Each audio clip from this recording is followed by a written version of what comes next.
같이 하나님의 말씀 보시겠습니다. 하나님 말씀은 다니엘서 3장인데요. 이 시간 하나님 말씀은 다니엘서 3장 1절로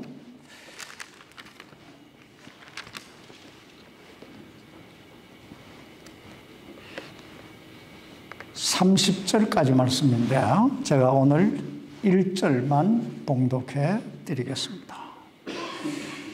느부갓네살 왕이 금으로 한 형상을 만들었는데 그것의 높이는 60규빗이요 너비는 6규빗이더라.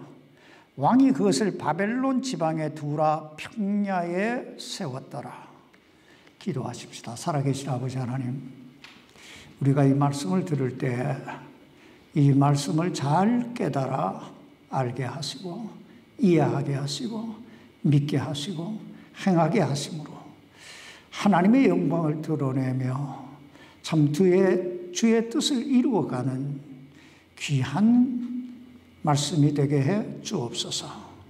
우리의 생애 속에 하나님의 영광이 항상 넘치게 해 주시고 이 연약한 종이 말씀을 전할 때 성령으로 붙들어 사용해 주옵소서. 살아계신 예수님 이름으로 기도하옵나이다. 아멘. 우리가 이 성경에서 자주 보게 되는, 아니 어쩌면 이것은 성경에서 뿐만 아니라 우리 인생의 한 패턴이라고 할 수 있는 두 가지 사건을 이 다니엘서 3장에서 보게 되는데요. 하나는 느부갓네살 왕의 속다르고 겉다른 행위입니다. 그는 하나님께서 다니엘을 통하여 풀어주신 자신의 꿈에 대한 해석을 들은 후에 다니엘서 2장 46절로 47절에 보면 다니엘에게 엎드려 경배하고 봉헌물과 향기로운 향품을 드리게 하고 다니엘에게 고백하기를 진실로 너의 하나님은 신들의 신이시요 왕들의 주시며 은밀한 일들을 드러내시는 이시로다 라고 하나님을 칭송하고 있습니다. 여러분, 이 얼마나 놀라운 신앙 고백입니까? 그런데 아이러니하게도 이 다니엘서 3장에 넘어와 보면 그가 금으로 한 형상, 즉 우상을 만들고 있습니다. 참 이해할 수 없는 것이 인간의 마음이라고 하는 생각을 하게 됩니다. 금방 너의 하나님은 신들의 신이시요 왕들의 주제시며 은밀한 일들을 드러내시는 전지하신 분이라고 고백했던 그 사람이 금방 돌아서서 금 형상, 이 우상을 만들고 있으니 우린 이런 사람들을 어떻게 이해해야 될까요? 또 하나, 여기서 보게 되는 인생의 한 패턴은 다니엘서 2장 49절에 보면 다니엘의 요청으로 왕으로부터 바벨론 지방의 모든 일들을 다스리게 되었던 그 사드락과 메삭과 아벤누고가 이 다니엘서 3장에 넘어오면서 엄청난 시련을 겪게 된다는 것입니다. 참 알다가도 모를 것이 인생사라는 말이 있듯이 잘 풀리고 잘 되는 것 같았는데 지금 시련의 바람을 맞고 있다. 그래서 인생을 가르쳐서 고사성어에 보면 세옹지마라고도 하고 호사다마라고도 하고 이러는 것 같아요. 오늘 이 두 사건을 우리 마음에 한번 생각하면서 오늘 본문 말씀을 살펴보십시다. 오늘 본문 말씀은 이렇게 시작합니다. 다니엘서 3장 1절입니다. 느부갓네살 왕이 금으로 한 형상을 만들었는데 그것의 높이는 60규빗이요 너비는 6규빗이더라. 왕이 그것을 바벨론 지방의 두라 평야에 세웠더라. 여러분, 그 한 규빗의 길이가 어느 정도 될까요? 한 큐빗은 사람이 여기서부터 여기까지의 사이즈예요. 그러니까 보편적으로 45.6cm 정도 된다고 그럽니다. 물론 사람의 키에 따라서 또 이 신체적 조건에 따라서 이 한 큐빗이 조금씩 차이가 날 수도 있을 거라는 생각이 들어요. 아무튼 60큐빗이니까 이 정도가 60 정도 되면 몇 메다 정도 될까요? 한 50m 정도 될까요? 25m 정도. 엄청나죠? 5, 6에 30하면 30m 정도 된다는 얘기예요. 그런데 우리가 이 다니엘서 3장을 다니엘서 2장과 연결해서 생각해 보면 이 장면은 대단히 역설적인 장면입니다. 여러분, 다니엘서 2장에서 느부갓네살 왕이 어떤 꿈을 꿨어요? 그의 꿈에는 장차 이 세상 역사가 어떻게 전개될 것인가 하는 하나님의 계시적 의미를 담고 있었습니다. 게다가 그 계시의 핵심은 이 바벨론 왕도, 그리고 느부갓네살 왕도, 아니 인간이 세운 모든 것은 하나의 형상에 불과할 뿐 아니라 그것은 결코 오래 가지 않는다는 것이었습니다. 게다가 인류 역사의 끝날이 되면 하늘에서 사람의 손을 대지 아니하고 깎아낸 돌이 내려와 그 모든 형상을 산산조각 내버리고 하나의 새로운 왕국, 즉 하나님의 왕국을 세우시게 될 것이라고 말씀하고 있습니다. 여러분, 이 메시지를 들은 느부갓네살 왕이 어떻게 반응합니까?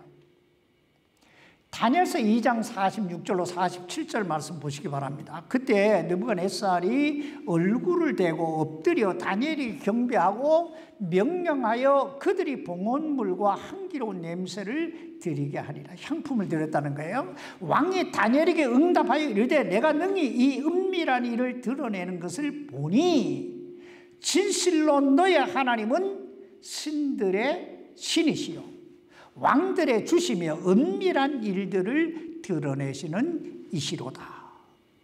여러분 잘 보세요. 다니엘의 해석을 들은 느부갓네살 왕이 뭐라고 고백합니까? 이때까지만 해도 느부갓네살 왕은 하나님에 대해 한 번도 들은 바도 아는 바도 없었던 사람이에요. 그랬던 그가 다니엘이 전해준 이 하나님의 해석을 들은 후에 그가 하나님을 가리켜서 하나님은 신들의 신이시여 왕들의 주제시여 은밀한 일을 드러내시는 전지하신 분이라고 고백하고 있습니다. 여러분, 우리가 이런 느부갓네살 왕의 고백을 들으면서 그가 그 다음에 어떤 행동을 하리라고 예측할 수 있습니까? 이런 고백을 했으니까, 다니엘이 전해준 그 하나님의 말씀을 듣고 감동해서 이런 고백까지 했으니까, 그 다음에는 바벨론 전역에 온 백성들에게 여러분 이제부터는 우상을, 그 허상인 우상을 섬기지 말고 오직 하나님만 섬기라고 선포했을 것 같은데, 아니 온 백성은 고사하고라도 자기 자신만이라도 이제 내가 하나님 섬겨야 되겠구나 회개하고 하나님께로 돌아왔어야 하지 않을까요? 근데 이 다니엘서 3장이 넘어와 보면 하나님만이 모든 신들의 신이시요 왕들의 주제시며 하나님만이 전지하신 분이라고 고백했던 그 느부갓네살이 뭘 하고 있어요? 금 형상을, 우상을 만들어 놓고 그 우상에게 절하라고 명을 내리고 있습니다. 여기 다니엘서 3장 6절 말씀 보시기 바랍니다. 누구든지 엎드려 경배하지 아니하는 자는 그 즉시 명렬히 타는 용광로 한가운데 던지리라 하니. 여러분, 우리는 이 느부갓네살 왕의 이런 행동을 어떻게 이해해야 될까요?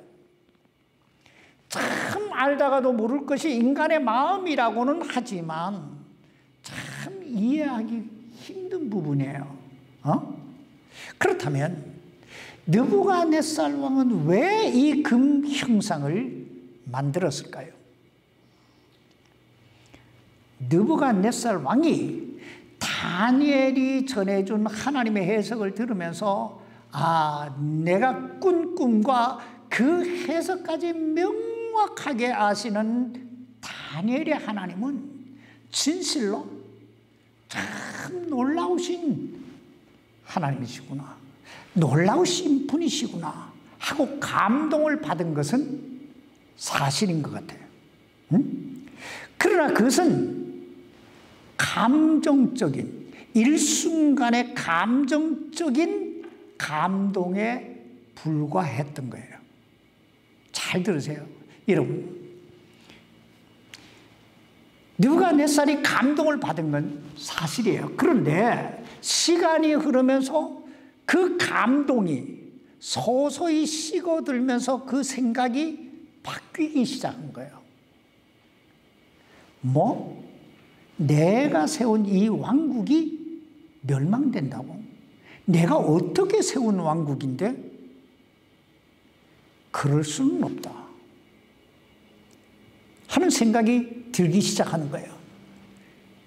이렇듯 놓을래야 놓을 수 없는, 도저히 버릴래야 버릴 수 없는 그 느부갓네살 왕의 마음 깊은 곳에 있던 그 욕심이 서서히 감정이 식어들면서 서서히 되살아나기 시작하는 거예요. 여기 자기 욕심에 사로잡혀 최악의 발악을 하고 있는 이 한 인간, 이 느부갓네살 왕을 잘 보세요. 금 형상을 만들어 놓고 그것에 절하지 아니하면 극렬히 불타는 용광로 안에 다 던져 넣겠다고 협박하고 있습니다. 그러므로 우리가 알아야 할 것은 감동은 신앙이 아니라는 것입니다. 물론 신앙에 감동이 필요하기는 하지만은 한두 번 감동했다고 사람이 변하는 것은 아니라는 거예요. 오늘 이 느부갓네살 왕을 보세요.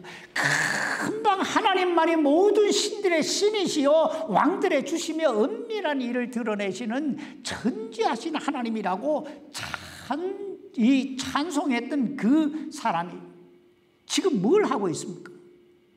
그런데 안타까운 건요, 오늘날에도 수많은 그리스도인들이 이 감동에 의지해서 신앙생활을 하고 있다는 거예요.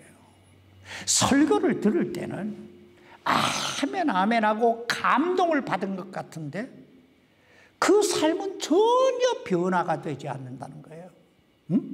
성령의 감동하심을 받고 내가 이렇게 살아야지 저렇게 살아야지 하고 결단은 하는데 며칠을 가지 않는다는 거예요. 그러므로 기억하시기 바랍니다. 내가 하나님의 말씀 앞에 온전히 순종할 때까지는 감동은 아무런 의미가 없다는 거예요. 그래서 이런 말이 있습니다. 미성숙한 그리스도인은 자신의 감정적 감동으로 신앙생활을 하고, 성숙한 그리스도인은 오직 하나님의 말씀에 의지적으로 순종하며 신앙생활을 한다. 그렇습니다. 여기에 성숙한 그리스도인과 미성숙한 그리스도인의 차이가 있습니다. 사실 감동 하나만 가지고는 오래 가지 않습니다. 오래 가지 않아요.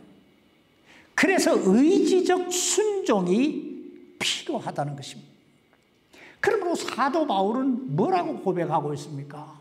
나는 십자가에 못 박혔나니 나는 날마다 죽노라, 이렇게 고백하고 있어요. 여러분, 이게 무엇을 의미하는 것인 줄 아세요? 이것은 사도 바울이 그만큼 의지적으로 자신을 하나님의 말씀 앞에 드리기 위해, 순종하기 위해 참 힘쓰고 애썼다는 거예요. 사실 변화는요, 감동한다고 일어나는 게 아니라 의지적으로 하나님의 말씀에 순종할 때 일어나는 거예요. 그러므로 하나님 말씀에 순종하기 위해 힘쓰고 애쓰는 여러분 되시기를 바랍니다.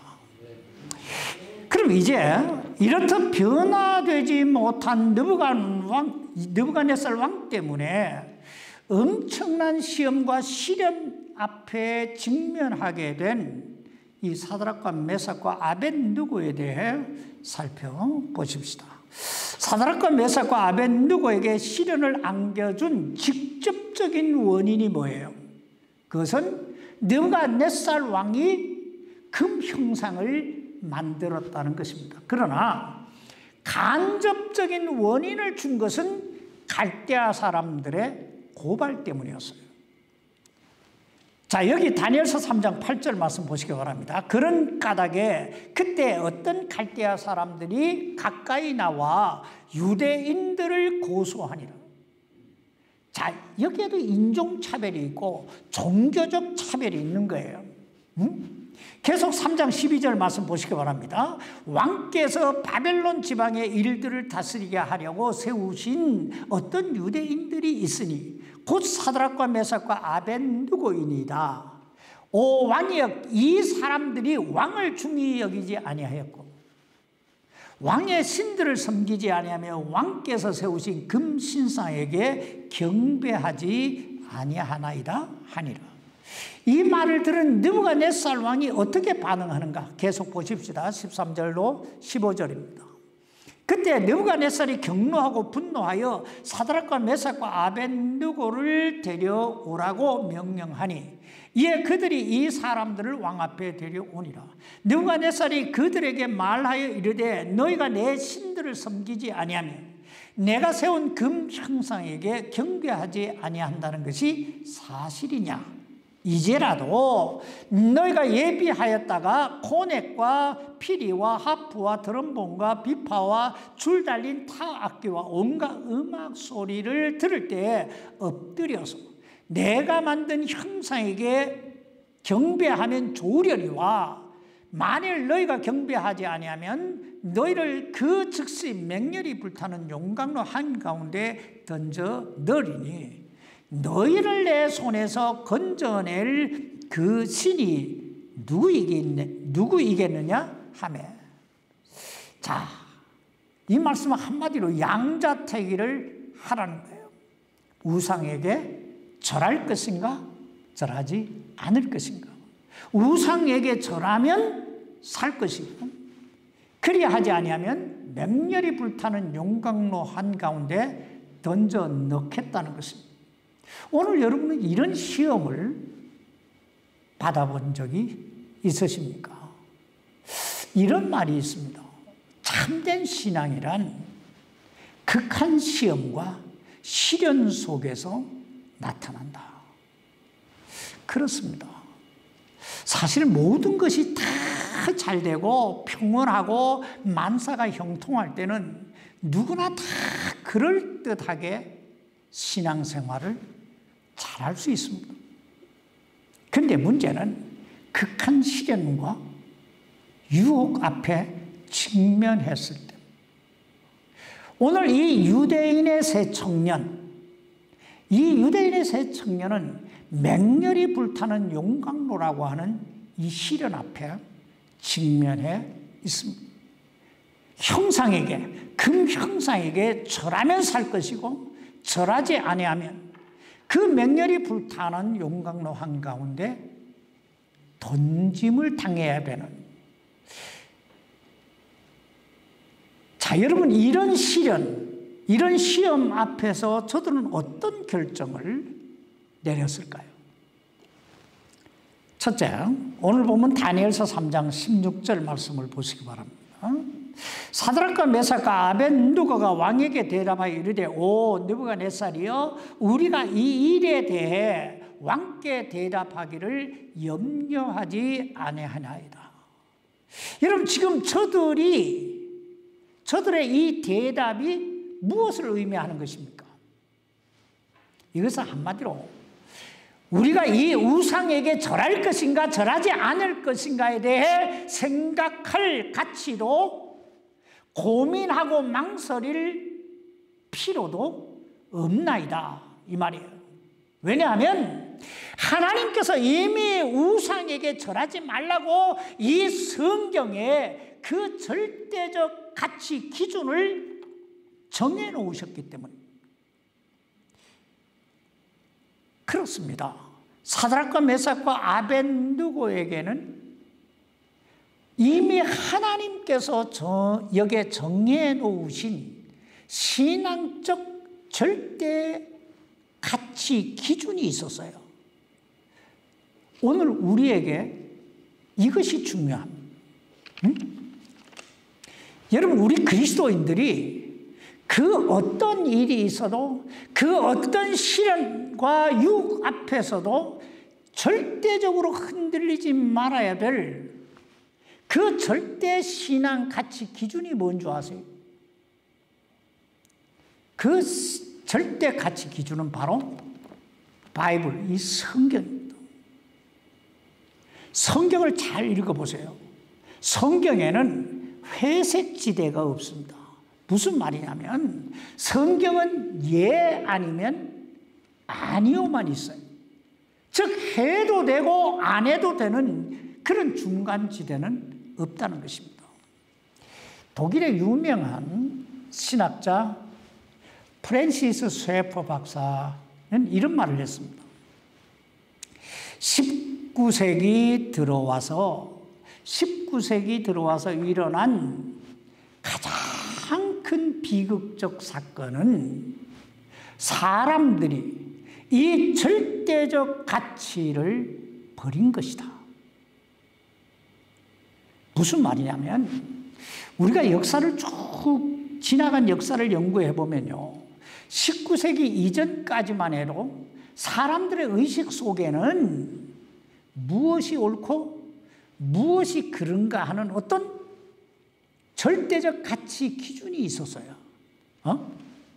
그러나 19세기 들어오면서 상황윤리라고 하는 이 죄악된 사상, 이 사탄의 사상이 들어오면서 상황에 따라 이럴 수도 있고 저럴 수도 있다고 하는 아주 그럴듯한 사상이 지금 이 세상을 혼탁하게 만들고 있습니다. 예를 들면 19세기 이전까지만 해도 남자가 여자와 결혼해야 한다는, 남자는 여자와 결혼해야 된다는 어떤 절대적 가치 기준이 정립되어 있었어요. 또 남자가 남자를, 여자가 여자를 상관하는 것은 죄라고 하는 어떤 기준이 정립되어 있었습니다. 그러나 어느 순간부터 사람들의 의식 속에는 그것이 왜 죄가 되느냐, 상황에 따라서 이럴 수도 있고 저럴 수도 있지 않느냐 하고 따지기 시작하는 거예요. 그러다 보니까 결국 오늘날 동성연애가 합법화가 되고, 이제는 교회 안에서 이런 설교를 하면 잡아가겠다고 하는 거예요. 이것은 우상 숭배의 문제에 있어서도 마찬가지입니다. 우상에게 절하는 것이 왜 우상 숭배냐? 형상에게 절하는 것이 왜 우상 숭배냐? 따지는 거예요. 우선 살고 봐야 내일을 기약할 수 있지 않느냐고 속삭이는 거예요. 몸으로 절은 하더라도 마음만 깨끗하면 되지 않느냐고 말하는 거예요. 근데 여러분, 이렇게 한번 생각해 보세요. 만약에 이 히브리 세 청년, 사드락과 메삭과 아벳느고가 하나님의 절대 가치 기준을 무시하고 그 형상, 그 우상에게 절을 했다면 저들은 과연 그 맹렬히 불타는 그 용광로 안에서 하나님의 지켜주심의 그 놀라운 체험을 할 수 있었을까요? 아니, 느부갓네살 왕에게 정말 하나님은 살아계신 분이시구나 하는 감동을, 그 하는 이 복음을 전할 수 있었을까요? 아니, 저들이 과연 타협했다면 그렇잖아도 유대인들을 멸시하고 유대인들을 어떻게 하면 무너뜨릴까 하는 이 갈대아 사람들로부터 종교의 자유를 지킬 수 있었을까요? 그러므로 우리가 구원받은 그리스도인이라면 이 하나님의 절대적 가치 기준에 대해 흔들리지 말아야 됩니다. 오늘 이 유대인 세 청년 보세요. 우상 숭배만큼은 생각할 필요도 고민할 가치도 토론할 의미도 없다고 단호하게 거절합니다. 오늘 우리에게도 이 타협하지 않는 절대적 신앙 기준의 가치가 있어야 될 줄 믿습니다. 둘째, 다니엘서 3장 17절 말씀 보시기 바랍니다. 오 왕이여, 그리 될지라도 우리가 섬기는 우리 하나님께서 맹렬히 불타는 영광로에서 능히 우리를 건져 내시겠고 또한 그분께서 왕의 손에서 우리를 건져 내시리이다.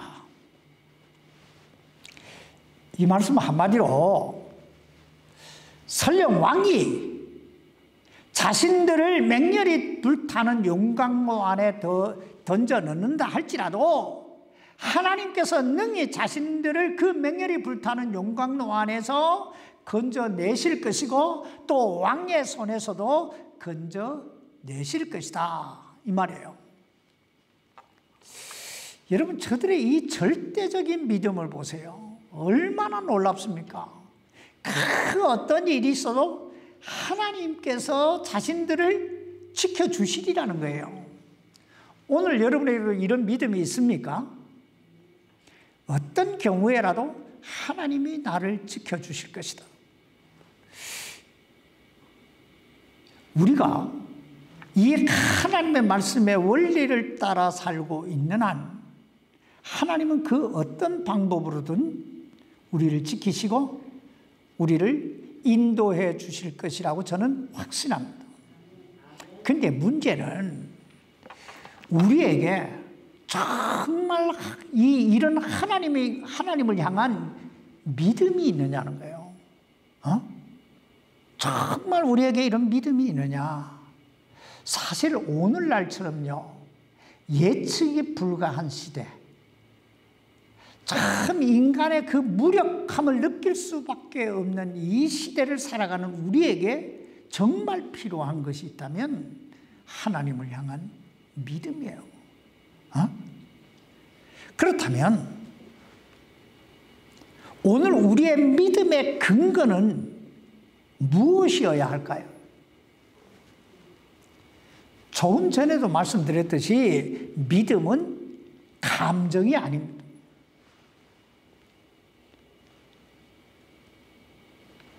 이 느부갓네살 왕을 보세요. 다니엘이 풀어주는 그 하나님의 말씀을 듣고 얼마나 감격하고 감동합니까? 심지어 하나님만이 신들의 신이시여 왕들의 주제시여 전지하신 분이라고 그렇게 고백까지 합니다. 그러나 어떻습니까? 금방 돌아서서 금영상, 우상을 만들고 있잖아요. 왜냐하면 그 마음에 하나님의 말씀이 없었기 때문에요. 하나님 말씀이 없어서. 이런 믿음이란 어디서부터 출발하는 줄 아세요? 로마서 10장 17절에 보면 믿음에 대해 이렇게 말씀하고 있습니다. 믿음은 들음에서 오며.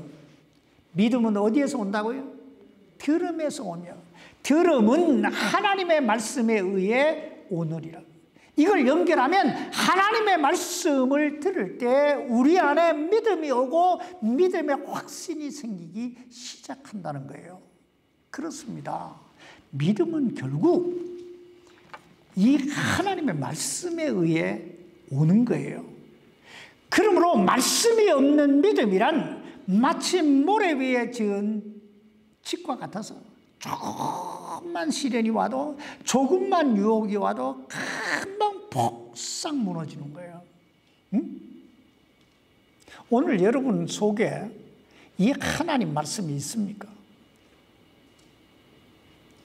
하나님 말씀도 없으면서 믿는다 하는 게 너무너무 허상 같지 않으세요? 뭘 믿는데요? 도대체 뭘 믿는데요? 말씀도 없는데.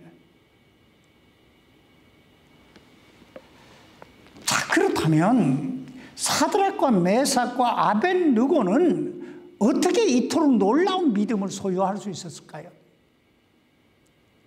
이 사드락과 메삭과 아벳느고도 결국은 하나님의 말씀을 들었기 때문에 믿음이 생긴 거예요. 이 사드락과 메삭과 아벳느고보다 조금 일찍 하나님을 믿고 하나님 앞에 쓰임을 받았던 선지자 이사야에게 하나님께서 이사야서 43장 2절에서 이렇게 말씀하고 있습니다. 내가 물 가운데로 지날 때에 내가 너와 함께 하리라. 강들을 건널 때에 강들이 내 위로 넘쳐 흐르지 못하며 내가 불 속을 걸어갈 때에 타지도 아니하고 불꽃이 너를 사르지도 못하리니 나는 주 내 하나님이요 이스라엘의 거룩한 자요 내 구원자니라. 이 말씀을 보면서 이 사드락과 메삭과 아벳느고의 마음속에 믿음이 생긴 거예요. 내가 설령 이 용광로 속에 던짐을 당한다 할지라도 하나님이 나를 지켜주실 것이다. 오늘 여러분에게 이런 믿음이 있으시냐 하는 거예요. 응? 세 번째, 저들의 신앙은 어떤 경우에라도 하나님의 뜻에 자신을 순복하여 드리겠다는 것이었습니다. 어떤 경우에라도. 오늘 이 다니엘서 3장 18절 말씀을 잘 보세요. 그러나 그리하지 아니하실지라도 오 왕이여 우리가 왕의 신들을 섬기지 아니하고 왕께서 세우신 금 형상에게 경배하지도 아니할 줄을 왕은 아옵소서 하니라. 여러분 저들의 이 믿음을 잘 보세요. 그리하지 아니하실지라도. 여러분 솔직히 저들의 바람, 저들의 마음의 소원은 무엇이었을까요? 저들의 바람은, 솔직한 저들의 바람은 제가 생각하기에는 17절 말씀이었을 거예요. 우리가 섬기는 우리 하나님께서 맹렬히 불타는 용광로에서 능히 우리를 건져내시겠고 또한 그분께서 왕의 손에서 우리를 건져내시리이다. 이게 솔직한 저들의 바람이었을 거예요. 하나님께서 지켜주실 거, 불 속 가운데서도 참 지켜주실 거, 이게 그들의 바람이고 그들의 소원이었을 거예요. 그러나 저들에게는 그런 자신들의 바람이나 자신들의 소원보다 더 크고 소중한 것이 있었는데 그것은 하나님의 뜻에, 하나님의 말씀에 순종하는 거예요. 그러므로 저들은 이렇게 외치고 있습니다. 그리하지 아니하실지라도. 오늘 여러분의 바람, 오늘 여러분의 소원은 무엇입니까? 하나님께서 오늘 여러분의 바람과 여러분의 소원을 다 이루어 주시기를 주님의 이름으로 축원합니다. 그러나 그리하지 아니하실지라도 오늘 여러분은 하나님을 더욱더 믿고 의지하고 섬기며 사시겠습니까? 이게 중요한 거예요. 우리가 하나님의 능력을 바라보고 그 하나님의 능력을 믿으며 산다는 건 무엇인가 기대가 되고 힘이 되는 일이지만은 그것이 그리 되지 아니한다 할지라도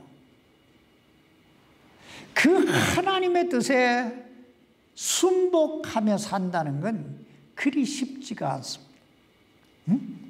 그러나 하나님은 때때로 우리의 믿음이 그런 경지까지 올라가기를 원하실 때가 있어요.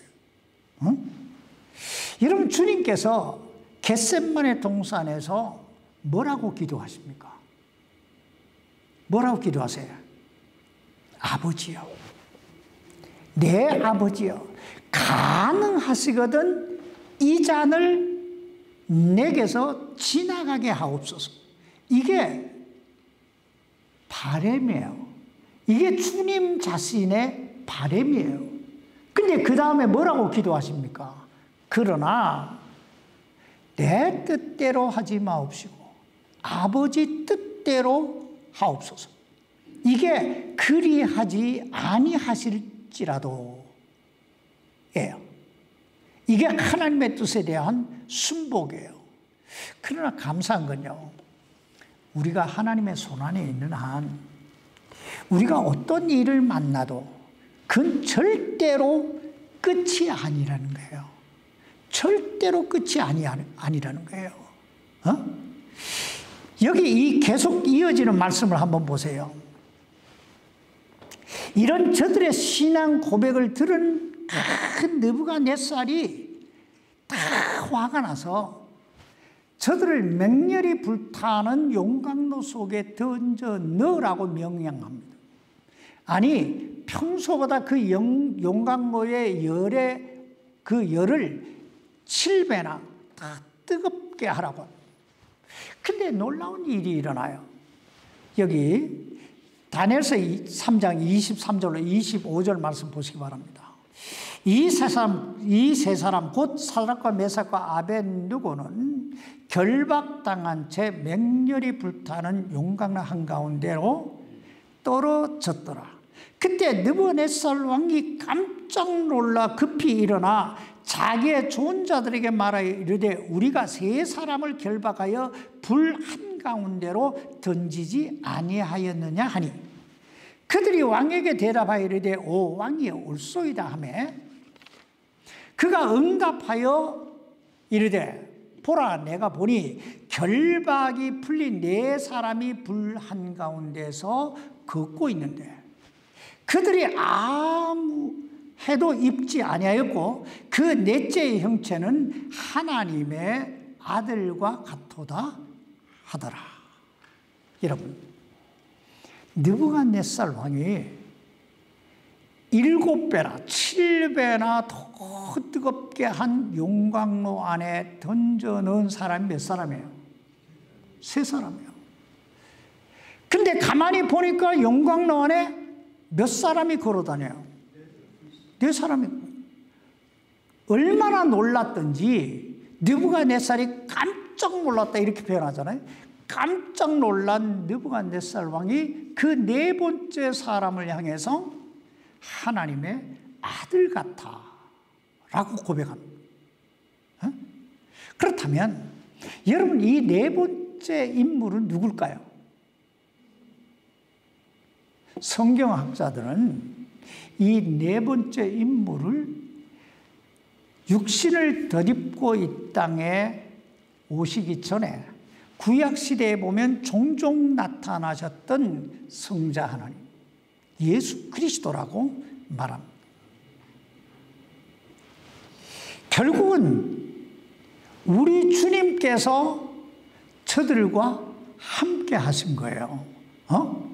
그러므로 우리가 신앙생활하면서 늘 가슴 속에 새겨야 할 건 때때로 하나님의 뜻과 하나님의 방법이 우리의 뜻과 우리의 방법과 다르다 할지라도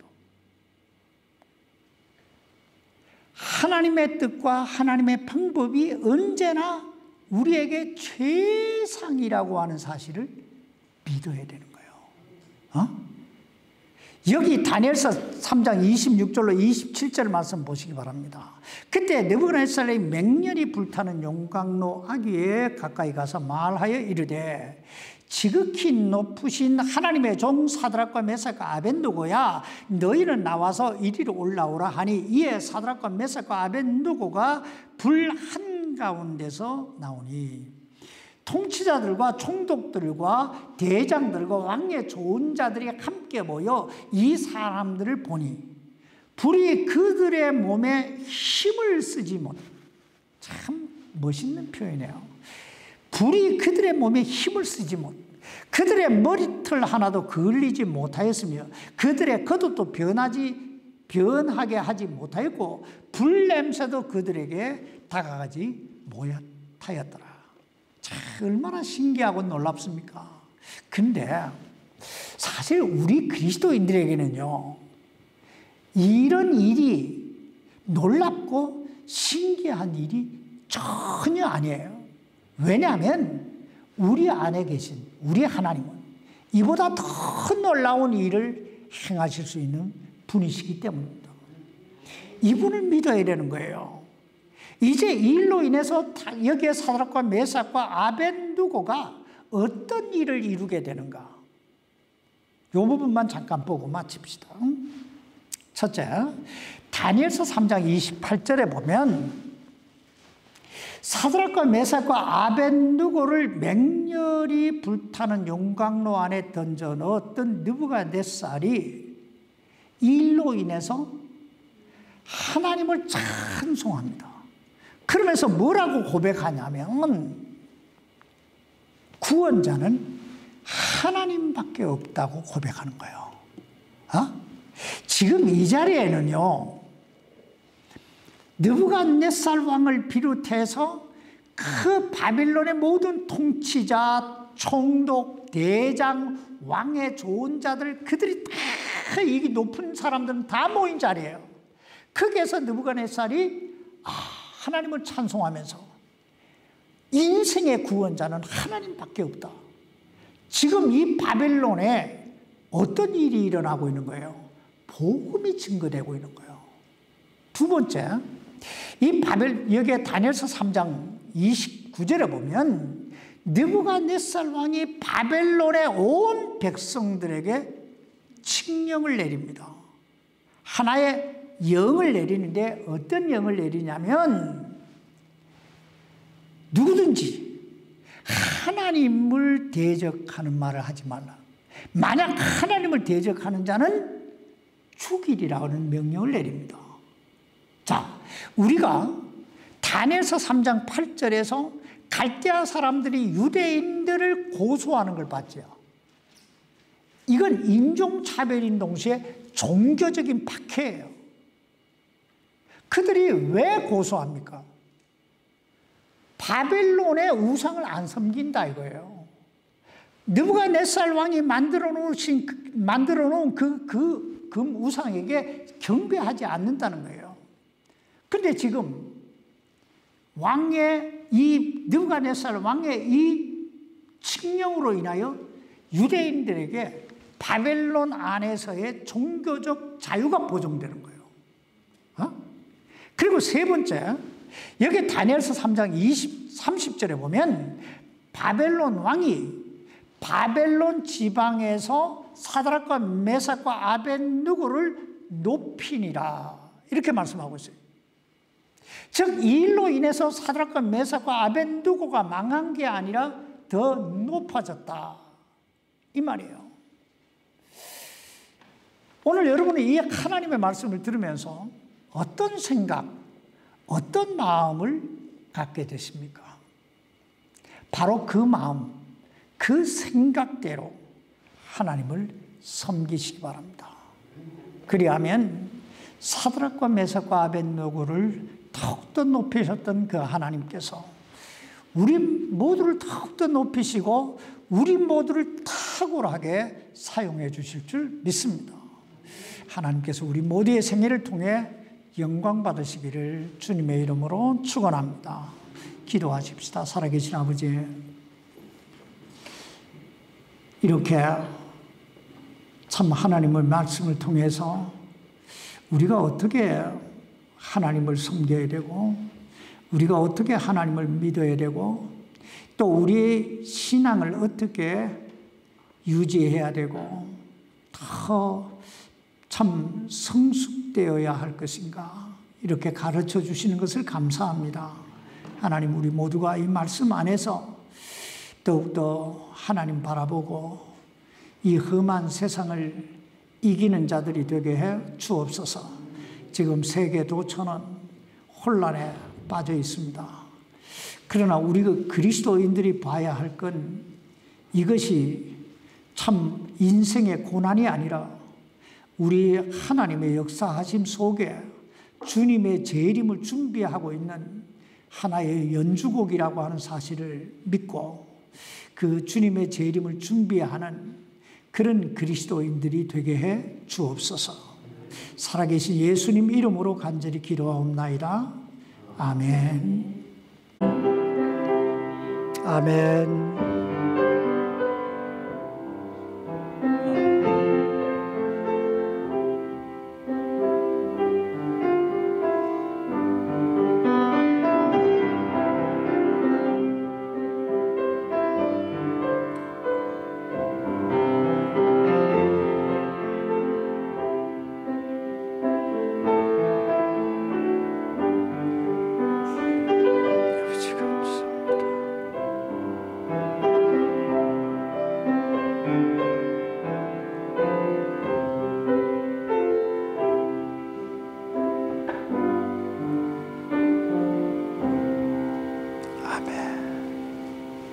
예배 마쳤습니다.